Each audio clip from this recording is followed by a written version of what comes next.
So as a part of an ongoing series where I read popular queer book talk books, I read Evelyn Hugo, and in this part I'll be talking about my overall thoughts of the book and kind of my big impressions about Evelyn Hugo. In the next couple of parts I'll talk about some of the problems I've had with the book, some of the things I liked, and my overall takeaways and why I think this book is so popular. Alas, I think we had another dud on this list. This was a book that I had pretty high hopes for, but I knew some of the problems going into it.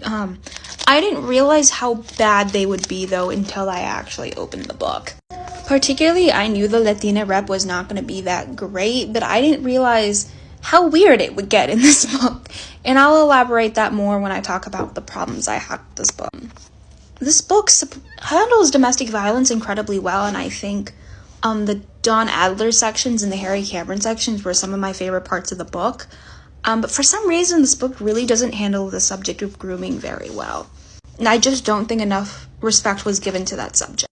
Also, there were a lot of Black creators on this app who have talked about it, but the rep of Monique was something. It is very abundantly clear that it was a white, non-Latina person that wrote this. Particularly, I don't think the author understands the difference between race and ethnicity. Because Evelyn Hugo is a white Latina, which don't argue with me about that, she's based on Rita Hayworth, who is white. A lot of descriptions of her just end up being white supremacy, which is particularly odd when it's coming from people in contemporary times.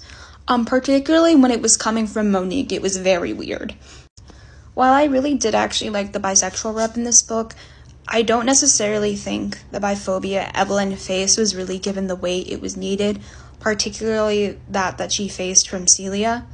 I just don't think it was necessarily given the respect it was needed. I also just really disliked the ending and the ending twist. I didn't think it was particularly good nor necessary. So as far as the ranking goes, I think this ranked just below Cinderella is Dead for me.